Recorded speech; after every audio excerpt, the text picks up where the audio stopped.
Well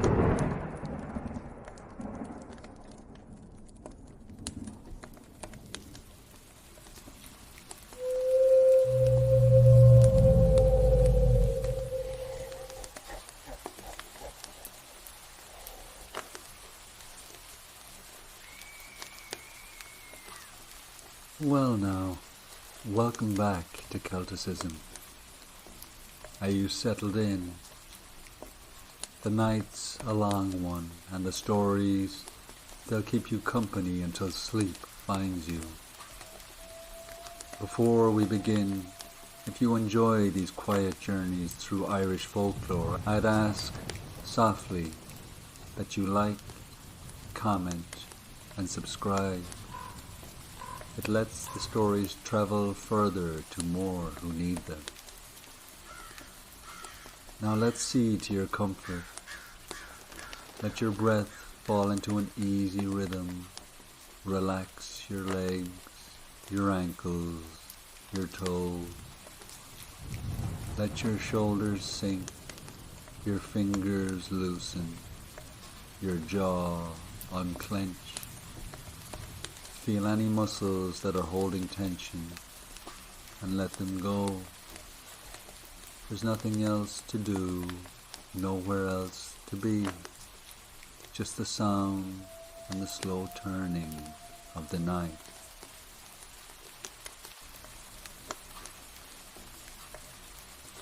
Now the first tale of tonight is called The Night Road. It was a narrow stretch of road that cut through the Galway countryside like a thread. High banks on either side, hedgerows thick and bare in the cold. The kind of road that seemed to belong more to the wind than the people. A horse and trap moved slowly along it, wheels creaking, the hooves of the bay mare clopping steady on the gravel. The driver was an old man, hunched over in his long coat, a brimmed hat shadowing his face. His nose was long and bent, his mouth hidden by a grey moustache. Beside the road, walking with a tired gait, was a young man named Oisin Madden. He'd been out late in the next parish and was making the long walk home when the trap slowed alongside him.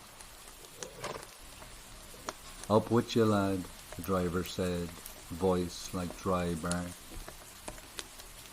Oisin climbed aboard, settling onto the narrow bench, the mare shifting under the added weight. "You've a fair distance yet," the driver said. "That I have," Oisin nodded, grateful for the lift all the same. They rode in silence for a while, the sound of hooves filling the gaps. The kind of silence that doesn't demand to be broken until it is. "You know what night it is?" the driver asked, without looking at him. Oisin gave a half smile. "Only that it's Thursday." The old man's mouth curled faintly. "Thursday, aye. And Ihan a Sprigina." Oisin frowned. "The night of the spirits." "Aye, a night when the road belongs to more than travellers, the dead walk, and the ones that aren't quite dead too, and others, older still." Oisin glanced back along the road they'd come, nothing but darkness. "And where do these others go?" he asked. "Where they please. Roads are just lines to us. To them, it's all one open field." He let that hang in the air. "You don't strike me as a man for fairy tales," Oisin said finally. The driver's hands shifted on the reins. "Fairy tales are for children. This is the sort of truth you only believe when you've had to look it in the eye." "You've seen something then?" "I've seen enough to keep me head down when the wind smells strong." The mare's breath steamed in the cold. Somewhere far off, A dog barked once and fell silent. Oisín tilted his head. So what happens then if you meet one of them on the road? Depends on the thing. Some want a word, some want a taste, some want you to carry them a mile without asking where they're going. And if you refuse, the driver gave him a sidelong glance. Best not to. They talked like that, in winding loops, Oisín pressing for detail, the old man giving it in scraps. Once he told of a neighbour who'd met a woman in a red shawl at a crossroads on Ihe Nisbrigina. She'd asked for a lift. He'd said no. By morning his fields were ash. Another night he'd heard of a man who'd taken the long way round on this night to avoid a certain hill, and was found dead the next morning at the bottom of it anyway. Oisín gave a low laugh. And you believe every word? The driver's voice was dry. I don't have to. I just have to keep breathing. They'd gone several miles when Oisín noticed it. Movement in the hedgerows. At first, a single shape, low to the ground, keeping pace. He squinted. Another, and another. It wasn't until they passed a break in the hedge that the torchlight from a farmhouse caught them, and Oisín saw what they were. Men, or something like it. Bald heads gleaming, eyes lit red in the dark, bare torsos knotted with muscle and mud. They ran on all fours, arms and legs working with the dog's loping grace. Torn trousers hung from their hips, threads whipping in the wind. A hiss drifted from over the ditch, then another. Oisín gripped the bench. What? Don't look at them too long, the driver said, eyes on the road as if nothing were there. For the next mile, the creatures paced the trap. Sometimes they'd vanish into the shadow of the bank, only to reappear ahead or behind. Their eyes never left the cart. Oisín tried to sound casual. You're not worried? They're only out for the night, the driver said. By first light, they'll be gone. And until then, Oisín asked. Until then, they've their road and I've mine. So long as I don't cross into theirs, we'll get along fine. Oisín thought about that, glancing back towards the shapes. And if they decide to cross into yours? The driver's grin was slow and humorless. Then we're having a very different conversation. Fork in the road came at last, one lane winding left towards Oisín's home, the other running right into darker country. It's the left here, Oisín said. I know, the driver said, and guided the mare to the right. The road narrowed, the hedges seemed to press closer. Behind them the sound of the creatures had vanished or blended into the wind. The hitchhiker didn't know it then, but in the shadow puddles the cart wheels passed, the driver's eyes were reflecting red, just like the things in the hedges.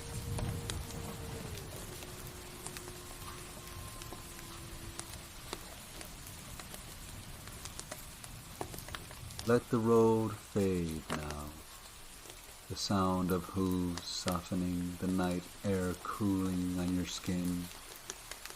Breathe slow and slower still. Feel the heaviness in your arms, in your legs, in your eyelids. Now drift deeper and deeper into relaxation.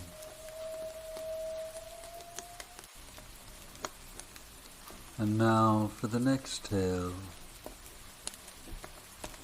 This one is called The story of Chrissy Larkin. In the market town of Venice, where the stone lanes give way to open fields and the houses thin out toward the countryside, Chrissy Larkin lived with her mother in a narrow two-story with a small garden out back. It was far enough from the square to be quiet at night, but close enough to walk to the shops in the day. She was 23, worked part-time in the drapers, and kept mostly to herself. She had her routines: morning tea, a walk to town, home before dark. It was on a Friday afternoon in early October when she first met him. She was leaving the grocer's with a paper parcel of flour when he stepped into her path. Tall, thick-shouldered, a face cut in deep lines. His coat smelled faintly of damp wool. "You're Chrissy Larkin," he said. She hesitated, shy. "That's right." He gave a smile that didn't reach his eyes. "I've seen you in town. Thought maybe we might go for a walk sometime, or something else." Chrissy felt the heat rise in her face. "Thank you, but no. Excuse me." She stepped around him and kept walking. She didn't look back, not until she'd reached her own lane, and even then she told herself it was nothing, just a man being forward. That night she was making tea when she happened to glance out the front window. Across the field, in the line where the road met the horizon, a shape stood still. It was too far to make out the face, but the coat, the build, she knew. He wasn't moving, just standing, facing the house. She drew the curtain slowly, telling herself it was a trick of the light. The next day in town, she found herself scanning the crowd without meaning to. Every tall figure, every dark coat caught her attention. A neighbour remarked she looked pale. She laughed it off, said she hadn't slept well. But that night, the unease returned. It was the shed door that drew her attention, a faint creak, too slow to be wind. She went to the bedroom window and looked down. The shed stood partly in shadow, the door ajar by inches. And in that slice of darkness, she thought she saw the shape of a head tilted back, gazing up toward her window. She stepped back, heart pounding. But when she looked again, the door was shut. The following morning, over breakfast, she told her mother. "You're imagining things," her mother said, stirring her tea. "You read too many of those penny dreadfuls. Next you'll be saying there's a banshee in the garden." "I know what I saw," Chrissy said quietly. Her mother patted her hand and said, "Then keep the curtains closed, dear. You'll soon get bored." That night the wind was up.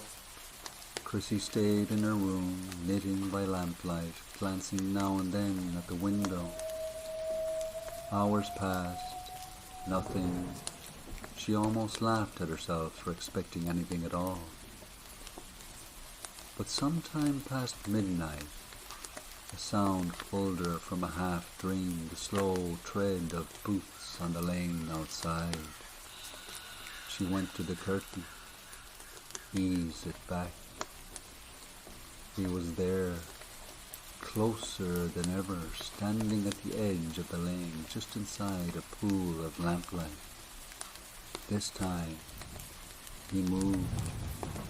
2 slow steps towards the house before she let the curtain fall. In town the next day, she told her friend Maggie. "He's harmless," Maggie said with a shrug. "Bit odd, but harmless. You're making it into something it's not." Chrissy didn't answer, but she noticed how, as she walked home, her pace quickened the further she got from the square. The 4th night came cold and clear. She couldn't sleep, so she sat in bed reading, the lamp casting a warm circle over the quilt. It was the wardrobe that caught her eye. The door wasn't quite shut, just an inch of black between wood and frame. She frowned, leaning to set her book aside, and in that narrow gap she saw one wide eye staring straight at her. She didn't move. Neither did he. What happened next, no one can say. But when the neighbours spoke of Chrissy Larkin after that night, they did so quietly, and no one ever bought the little 2-story on the edge of Ennis again.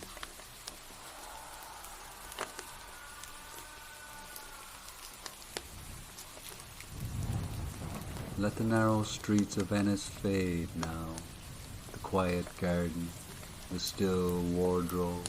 Breathe in slowly and let it go.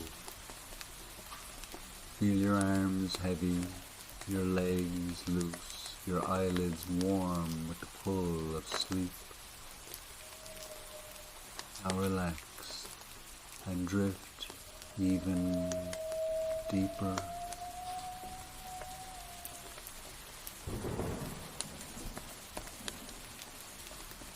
And now that you're even more settled in, let's continue on to the next story called Leap Castle. Larry O'Brien was the kind of man who loved 2 things above all else: a strong pint and a good story. It was a wet Friday night in County Offaly, the kind where the rain comes sideways and the wind rattles the signboards outside. The fire was going in O'Malley's pub, the kind of heat that makes you drowsy if you sit too close, and Larry was wedged into the corner with his 3rd pint and a head full of mischief. The talk that night was all about Leap Castle. Someone had been up there earlier in the week, a farmer's nephew back from England, and he swore he'd seen a figure in the upper window, short, bent, with a face you wouldn't forget in a hurry. The old men nodded and said, "Aye, that be the elemental." Larry laughed loud at that, though he'd heard the name before. The locals spoke of it in low tones, something not quite human, older than the castle itself, not a ghost you could reason with, not a soul that could be put to rest. One man told how it had first been seen in the 1600s after a priest's murder inside the chapel. Another claimed it went back even further, to Druid sacrifices on that same hill. But every version agreed on 2 things. You'd smell it before you saw it, and you'd know the second it looked at you that you'd made a grave mistake. Larry soaked it in with his porter, shaking his head. "If I saw it, lads, I'd invite it down for a pint." There were chuckles at that. A few told him not to tempt fate, but fate was the only thing Larry couldn't resist. By closing time, the rain had eased. The quickest way home for him was the road that ran past the castle gates. And with the drink warming his blood and the story still fresh in his mind, he made up his mind to take a detour. The Lep Castle loomed dark against the clouds, its jagged roofline like broken teeth. The gate was long gone, just two stone posts leaning into the wind. Larry paused, the night pressing in around him. No sound but the hiss of wet grass under his boots. He stepped inside. The path was choked with weeds, nettles snagging his trousers. The walls of the keep rose ahead, blacker than the sky. Every window was a hole of darkness. When he reached the main entrance, he hesitated. A faint draught curled out from within, cold enough to make his teeth ache. Inside, the air was still. His boots echoed on the flagstones. The scent of damp stone and mold was thick, but underneath it, something sharper, metallic, almost like blood. He wandered through the first room. Bare walls, a collapsed beam in the corner. From somewhere above there came a creak, like a slow footstep on rotten wood. He looked up. Silence. Just the place settling, he muttered to himself. In the next room he found a candle stub laying on the floor. It was bone white and slick with wax. He set it upright on a ledge without thinking, and as he stepped back, the wick flared. Larry froze. There'd been no sound, no scrape of a match, just flame. He told himself it was a draft, some trick of the air, but the candle burned steady, not a flicker. From the far end of the hall came a sound. Breathing. Low. Slowly. He took a step toward it. At the moment he entered the next room, it stopped. The smell was stronger now, foul like meat left to rot in the sun with an edge of sulphur. Larry covered his mouth with his sleeve. Something moved in the corner of his vision, a shadow slipping from one doorway to another. "All right," he called. "You've had your fun, now show yourself." The only answer was the steady drip of water somewhere in the dark.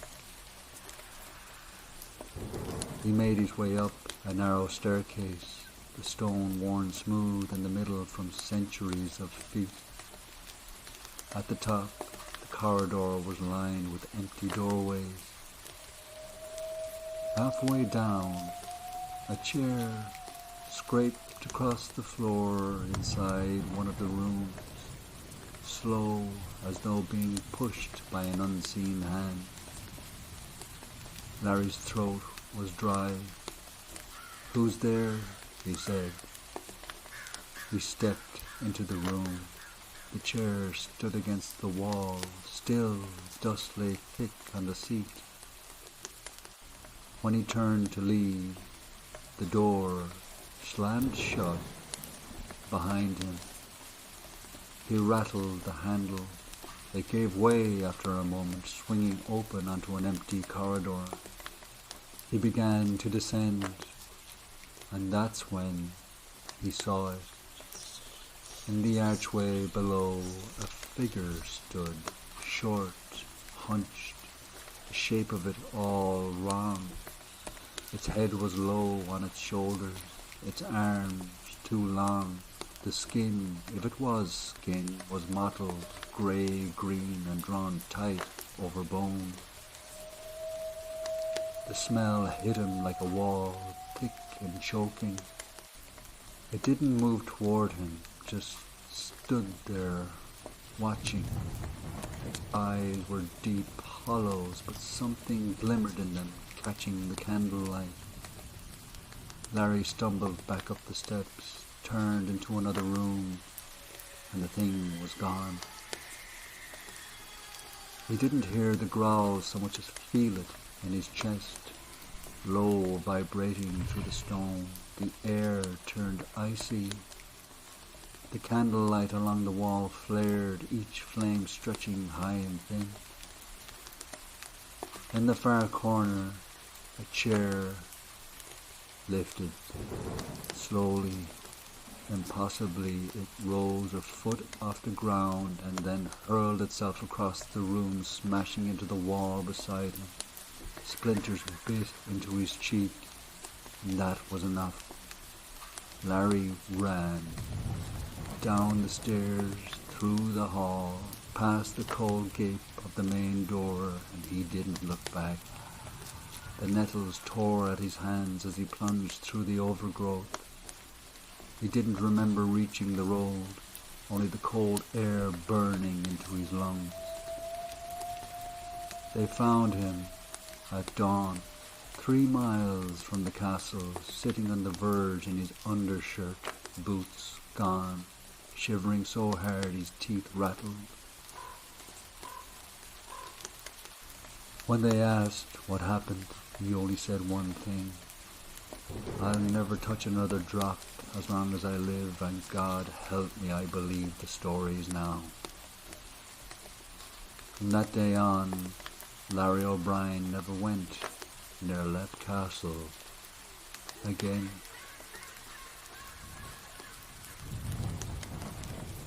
Let the dark halls of the castle fade, the cold air soften, and breathe in slowly, let it out even slower. Feel the weight of your body sinking into the bed, arms loose, legs heavy. Drift deeper into comfort.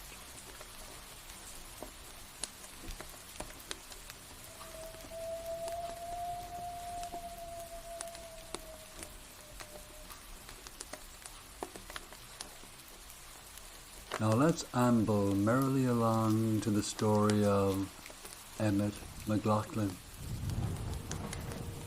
In the village of Kinvara, if you stayed long enough to hear all the talk, you'd learn that no day was truly complete without a sighting of Emmett McLoughlin. You'd see him lurching along the lane before noon most mornings, coat half buttoned, hair wild from the wind on the night before. And in the pub, you'd find him in his usual spot, not at a table, not at the bar, but hovering somewhere in between, ready to catch the ear of whoever might have a coin to spare. And most times they spared it. It wasn't pity, not really. It was entertainment. There was no better way to get your penny's worth than to see Emmett take his pint like a man dying of thirst, then launch into one of his tales. Always about the same thing, the fairies. "Ah, but I know them," he'd insist, eyes bright as if he'd just stepped out of the other world. "They've told me secrets more than once. They invited me to dance under the hill." And the pub would roar with laughter. "Under the hill, is it? And was that before or after you fell in the ditch? Tell them about the time you wrestled the puka, Emmett." He never minded the jeers, or maybe he never noticed. He'd weave another yarn, throw in a few names from stories he'd half remembered from his granny, and bask in the sound of their laughter, whether they were laughing with him or at him. That October, the nights drew in early, and the pub grew livelier with the cold. On a Wednesday evening, 2 lads, Tommy Flanagan and Mick Dwyer, were sitting by the fire when Emmett shuffled in, grinning wider than usual. His cheeks were flushed, and not just from drink. "You're looking pleased with yourself," Tommy said. "Something special tonight?" asked Mick. Emmett leaned in, lowering his voice like he was sharing news fit for the priest's ear alone. "I've been with them again." "Them?" they asked. "The fairies, out past the stone bridge in the little glade by the hawthorn. Food, drink, music, you've never heard the like. Mick snorted into his pint. Here we go again. But Emmett just smiled. By the end of the night, the story had grown legs. Emmett claimed the fairies had poured him mead from a silver jug, that he'd eaten bread so soft it melted on the tongue, and danced to music that wasn't played with human hands. The pub roared, men slapped his back, someone bought him another pint just to hear him keep going, but in the quieter corners, Tommy and Mick traded a look. "Let's see these fairies of his," Mick said later, when Emmett had gone. "Follow him home, you mean?" asked Tommy. "Aye, just for the crack. He'll be half cut, and we'll see where he ends up. Might give him a fright for a change." 2 nights later, they got their chance. Emmett left the pub later than usual, swaying only slightly, humming a tune no one recognized. He carried no lantern, but the moon was high, laying pale silver over the road. Tommy and Mick kept well back, their boots soft on the grass verge. They expected him to head towards his little cottage at the edge of the village, but instead he took the lane toward the river. The night was still. No dogs were barking, no wind in the hedges, only the sound of the 3 of them moving, though the 2 in the rear kept to the shadows. Past the stone bridge, the track narrowed, winding between thickets of hawthorn and blackthorn, and then they saw it. A glow ahead, faint at first, then brighter, not firelight exactly, softer. It seemed to move as if the light itself were dancing. The trees opened into a small glade, grass silvered with moonlight, and there, in the center, was Emmett McLoughlin, laughing, spinning, his arms thrown wide. Around him darted figures no higher than a child's waist. Their clothes shimmered in colors the lads couldn't name, fabrics that caught the moon like water. Some clapped tiny hands, others twirled in perfect circles, their feet making no sound on the grass. The air was alive with music, high, sweet notes that seemed to come from all around and nowhere all at once. Tommy's mouth went dry. "You seeing this?"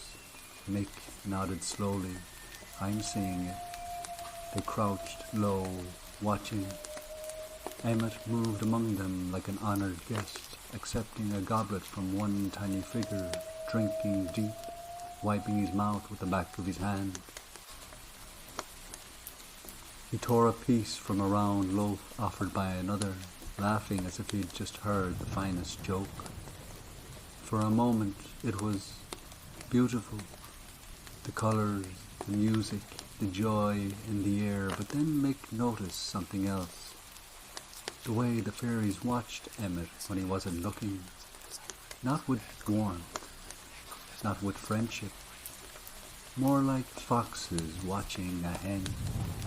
One of the dancers, the smallest of all, broke from the circle and turned towards the bushes where the lads hid. His face was cherubic, almost glowing, with wide, bright eyes and a smile so sweet it was near foolish. And then the smile changed. The eyes darkened, the pupils swallowed the light, the mouth curled slowly, stretching wider than it should. Shadows seemed to pool under the skin. The fairy raised one small finger to his lips.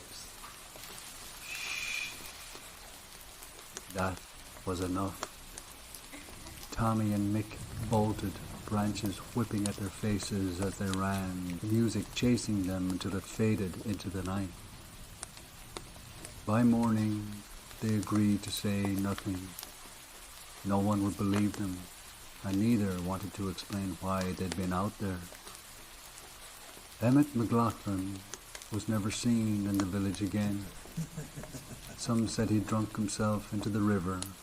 Others sworn they'd seen him on moonlit hills, dancing in the glade with his new friends. But if you asked Tommy or Mick, they'd only shake their heads and tell you, best leave some things well enough alone.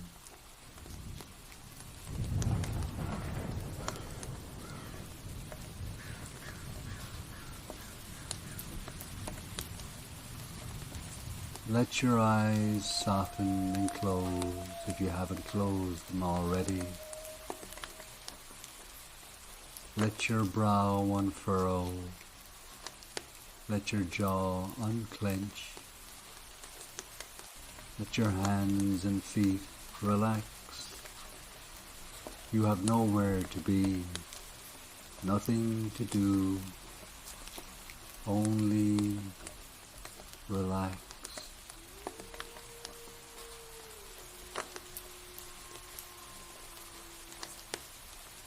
And now for the last tale of the night. But before we delve in, let me know what you thought of tonight's stories.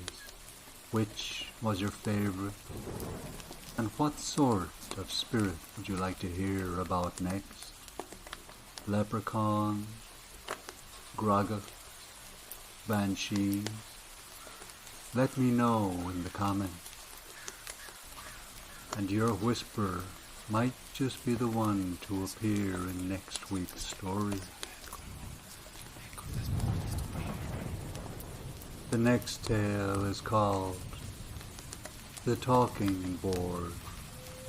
On the edge of a bog where the ground heaves like a slow breath, Jimmy Davern spent his Saturdays digging for treasure. He was 12, freckled, and mean with a shovel or what passed for one, the rusted head of a mattock lashed to a broom handle with twine. He'd find the usual nonsense, blue glass, bent nail, a clay pipe stem if he was lucky, and bring it home like a king with tribute. That day the mattock struck something that wasn't earth, a clunk, not on stone or not on bone. He scraped the peat aside with both hands, fingers black, and uncovered a board as long as his forearm, thin as a door panel. It was smooth with age and seepage, the wood dark as tea. Letters were carved in 2 crescent rows across it, A to M, then N to Z, with numbers in a line and the words yes and no picked out in a lighter grain. Someone had burned a circle around it long ago and stamped it with ash and salt. The black ring had bled into the wood. Jimmy's breath steamed. He dug his fingers under the ledge to lift. Put it back in the ground, you little fool. The voice came from just over his shoulder as if a man were leaning in to see what he'd found. Jimmy flinched so hard he dropped the board. He spun, heart up in his throat. Sitting on a tussock, no bigger than a stool, legs crossed neat, was the smallest drunken man Jimmy had ever seen. The creature wore a green coat that had once been fine and was now greasy at the cuff. His red nose shone like a berry, his beard was the colour of lichen, and his boots had silver buckles that matched nothing else about him. Strapped to his belt with twine was a tiny bottle that smelled somehow like every back room of every pub on a Friday night. He looked Jimmy up and down, slow, with the depth of disappointment most men save for sons. "Pauging," he said, patting his own chest. "Chloricon by trade, guardian of cellars and keeper of peace between man and drink. You," he went on, pointing at the board, "are on the brink of being a very great Egypt, so put it back." Jimmy found his voice. "It's just a board," he said. "It's just a board the way a nettle is just a plant," Pauging said. "You grab it wrong and you'll be scratching yourself raw for a week." He hopped down, a neat drop, light as a bird, and came closer, peering at the ring of burnt salt around the edge. He winced as if the sight hurt him. "Who buried it?" Jimmy asked. "People with more sense than you," Paugine said. "Folk who learned the hard way that once you open the door it remembers the shape of you. This one was sealed, ash, salt, and old words, and you've gone and breathed on it with your big human lungs." Jimmy swallowed. He could feel his heartbeat in his fingers. "What's it for?" he asked. Paugine tilted his head. "Talking to the dead, and more besides the dead. There's a kind of thing that comes when it's called and doesn't like to go back. Years ago they called one here, a single stubborn spectre tied to the parish like ivy to a wall. They bound him best they could and pinned him under that board. If you lift it proper and bring it home for a look-see, he'll remember the road." "Who was he?" Jimmy said very quietly. "Seamus Moran. Blacksmith by day, something else by night. They said his forge burned too hot on nights it shouldn't, and the hammering didn't stop when his arms did. There was a storm, a scream, a fire no rain could quench. He died in it, and he promised with a mouth full of smoke that he'd walk home again, bold as brass in front of the men holding him." The bog seemed to breathe. The wind flattened the sedges and let them rise again. Jimmy put his hand on the board. It was cold, not winter cold, sick cold. He should have listened. He knew he should have. But his fingers had that itch in them that comes before you do a thing you can't undo, and the chlorocon's safety made his hackles rise. "Don't be daft," Paugine said softer. "I've no time for it, boy. I've drink to mind, and it's quiet since Sunday. Put it back, stamp it down, and forget the shape of it." Jimmy lifted the board. Paugine let out a long, patient swear that would have turned a priest's ears red, then clambered with affronted dignity up Jimmy's sleeve and settled himself on his shoulder like a cross, knees hooked, one hand on the boy's hair. "Fine," he muttered. "If you're going to be a fool, you'll be a supervised one." Jimmy slid the board under his bed as gently as if it might wake. He didn't tell his mam. He washed his hands twice to get the peat out of the cracks and lay on his side, eyes on the gap where the bedskirt didn't quite reach the floorboards. Paugine sat on the windowsill with his back against the latch, drinking thimble sips from his bottle and eyeing the gap as if it were a mouse hole. "Don't you sleep?" Jimmy whispered. "Not when a door's rattling," Paugine said. "Go on. Close your eyes. If he comes, he'll come quiet at first." "He," Jimmy said. Paugine didn't answer. Around midnight, the tapping began, faint from behind the wall of the bed. Not pipes, not the old settling.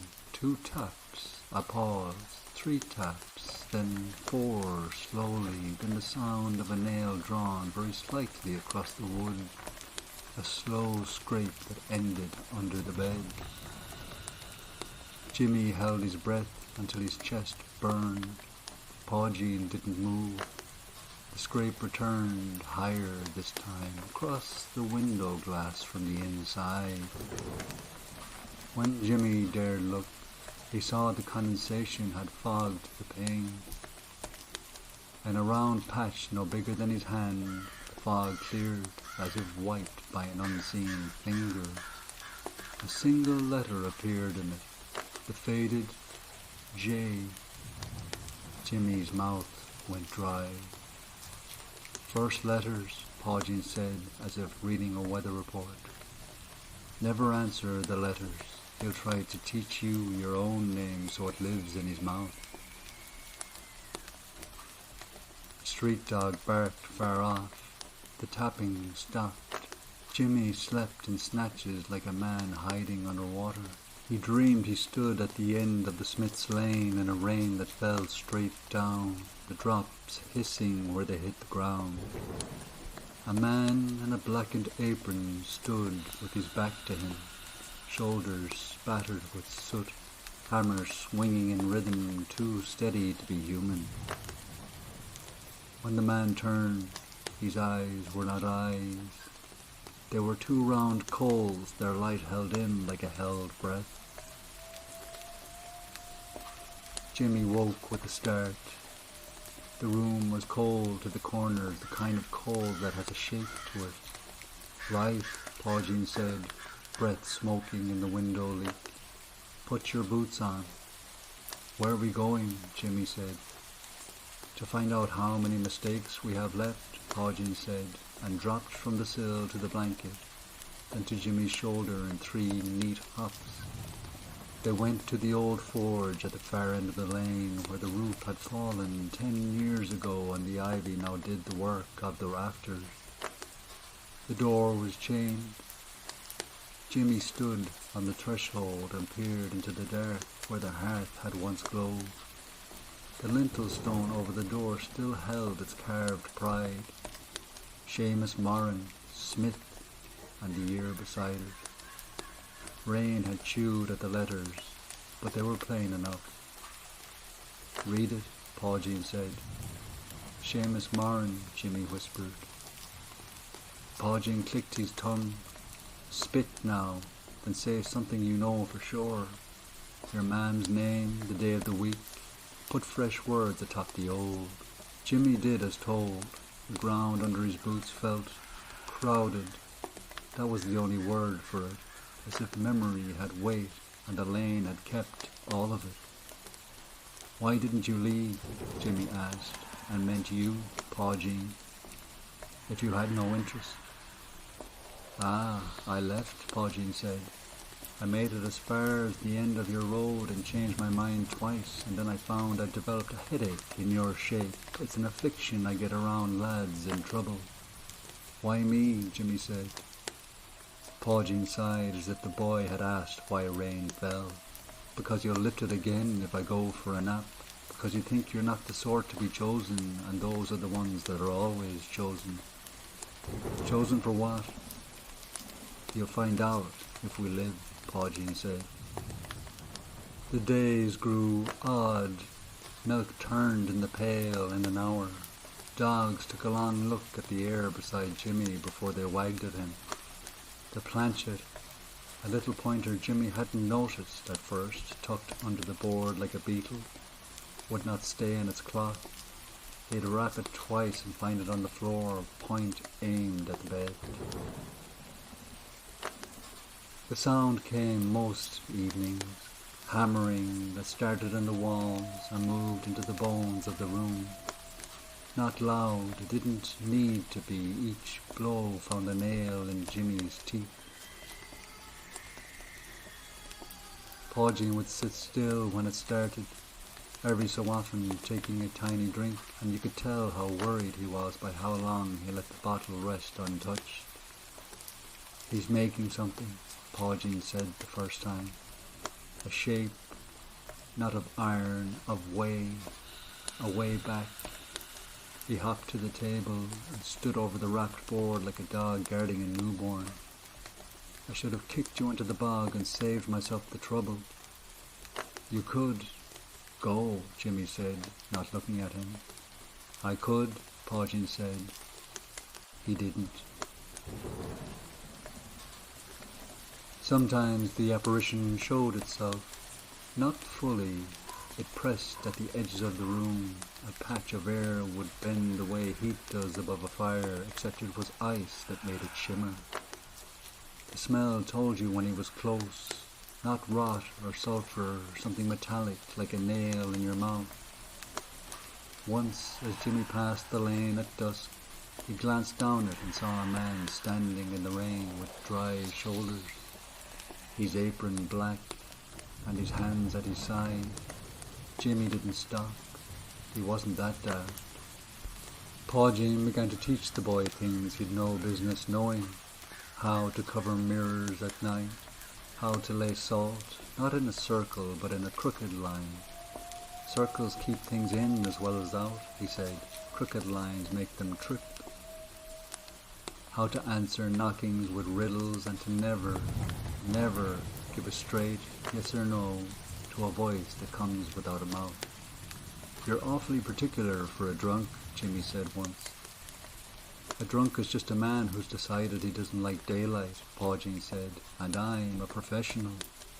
If the drink goes bad in the cellar, a Cluricon knows before the brewer does. I've dealt with spirits longer than you've had ankles. The hammering got closer. One afternoon, the planchette skittered across the table on its own, a sharp little run from N to O and back again as if practicing. Paul Jean smacked it with the flat of his hand and stopped it dead, the wood thudding like a beetle under a thumb. How do we stop him? Jimmy asked. Paul Jean stared at the lintel of the air as if reading something written there. We call him by his full name, written the way he carved it to face the road. Names are anchors. If we lay his against the letters, we bind his feet, but you'll have to do it. He knows me for what I am. He'll swat me like a fly. He doesn't know you yet, except as the door opener. What if I spell it wrong? Paul Jean didn't answer. They waited for the right night. Paul Jean had a way of sniffing weather that wasn't weather. His nose would go up and he'd say, "Not that wind," and Jimmy would believe him. When the moon came thin and high like a paring knife, and the coals sneaked under the door with a purpose, Paul Jean nodded. "Now," he said, "table, east-facing window. Shut the curtains but leave a hair's width for the sky. 3 candles, one for the road he died on, one for the road he promised, and one for the road home. Salt here, crooked, mind." Jimmy set the board on the table. His mam was away at his sister's. The house felt like a held breath. Paul Jean pulled a corkscrew from somewhere in his coat and used it to open nothing at all, then held the air as if it were a bottle and poured an invisible draught into the space over the board. "What are you doing?" Jimmy whispered. "Making the room honest," Paul Jean said. "If the room lies, the letters do, and we'll spell ourselves into his hand." The candles were lit. The little flames burned high and straight, as if there were no draughts in Ireland. Paul Jean climbed to Jimmy's shoulders and hooked his knees again, the way he had on the bog. His weight was small and certain. Jimmy put his fingers on the planchet. "Say nothing you don't mean," Paul Jean said into his ear. "If you think of a word, it counts. Hold your thoughts like eggs." The air pressed. The smell of iron filled the kitchen. The shadows on the walls stretched away from the light as if the candles had decided to be the dark part.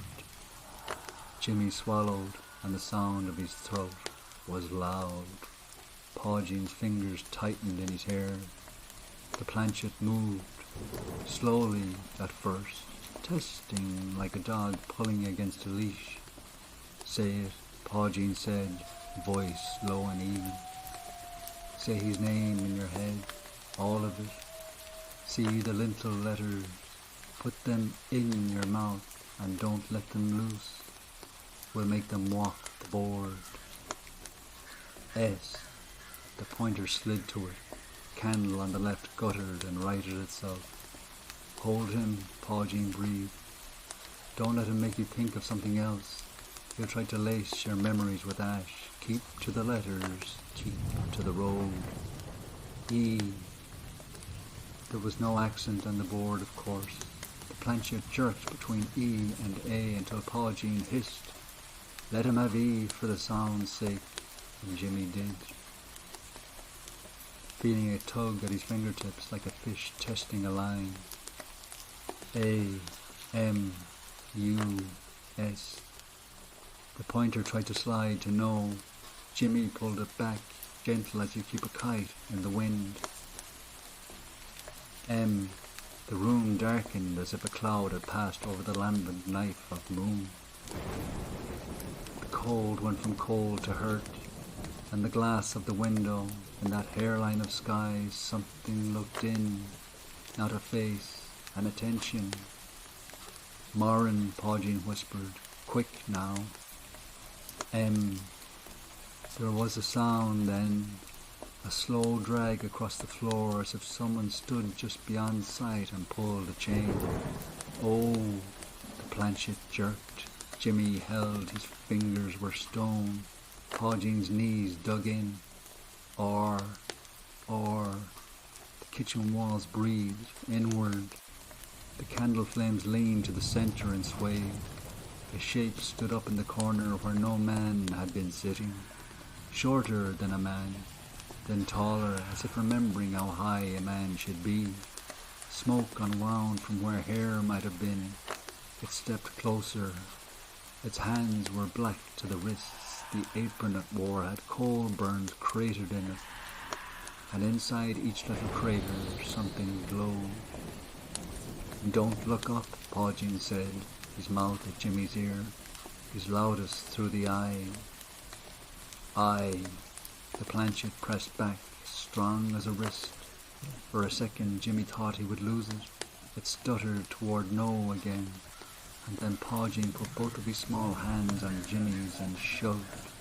Mind your manners, Seamus, the chloricon said with sudden steel. We're spelling you home.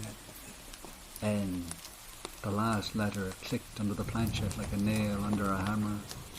The candles went out, not singly, all at once, like breath.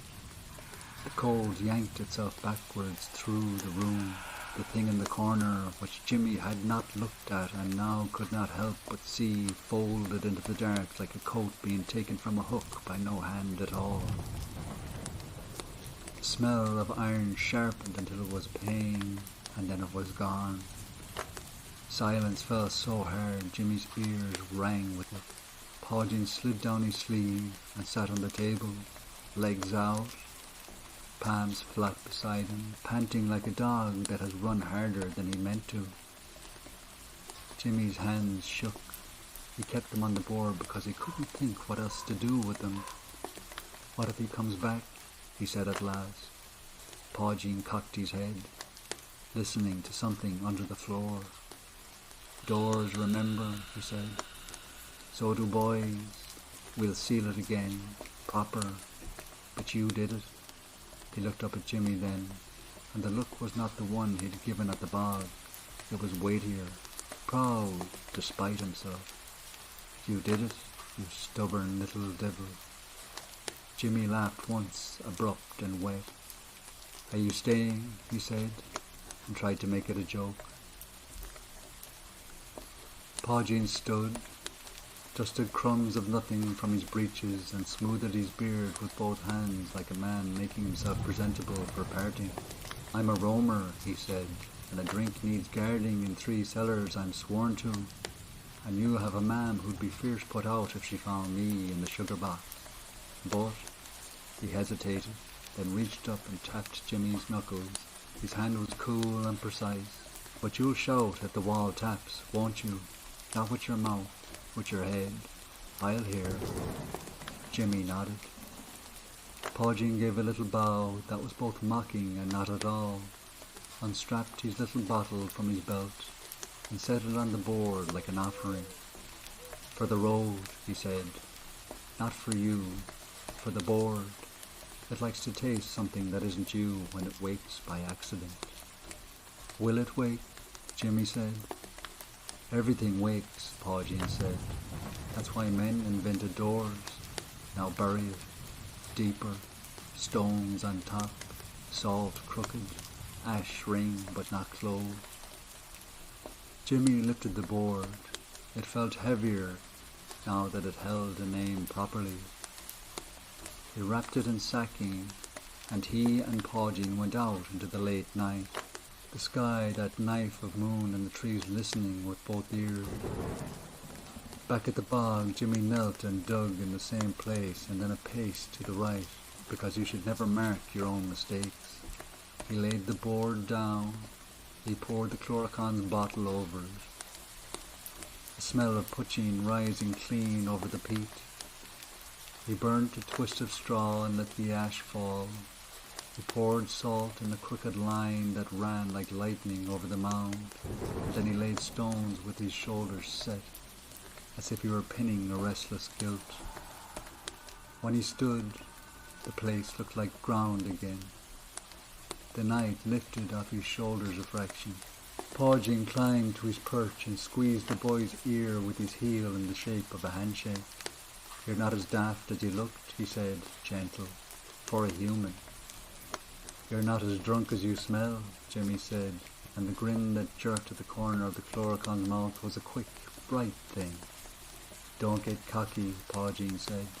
"If I ever find you lifting a thing that's been laid to rest, I'll box you from here to Donegal." "Will I see you again?"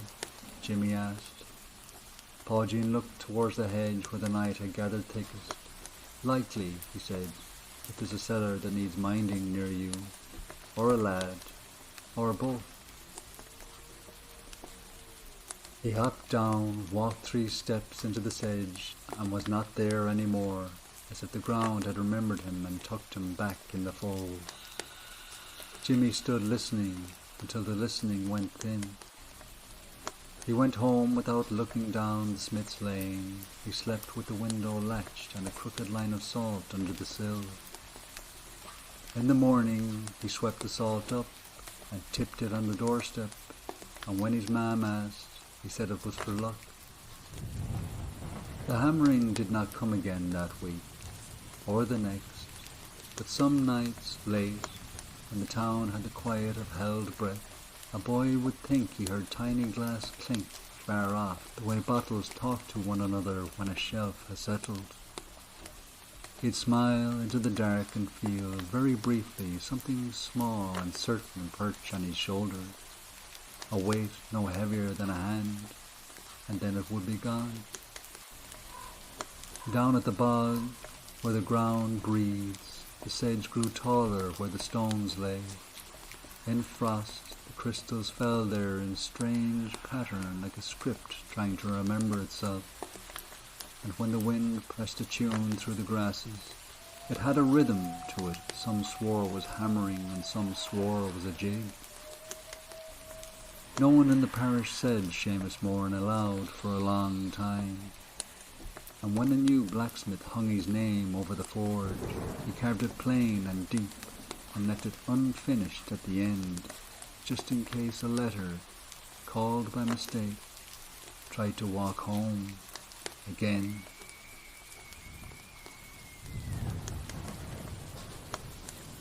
And so, if you enjoyed tonight's tale, you might let the thought drift through your mind to like the video. Leave a quiet word in the comments, or press that small red button to return for more. Perhaps you'll even share what other beings from Irish myth you'd like to hear about next. But for now, let your eyes grow heavier, your breathing slow and steady, your mind settling into stillness. I'll leave you now with the soft, unbroken murmur of the storm, carrying you deeper into the kind of sleep where dreams take their own shape. Good night.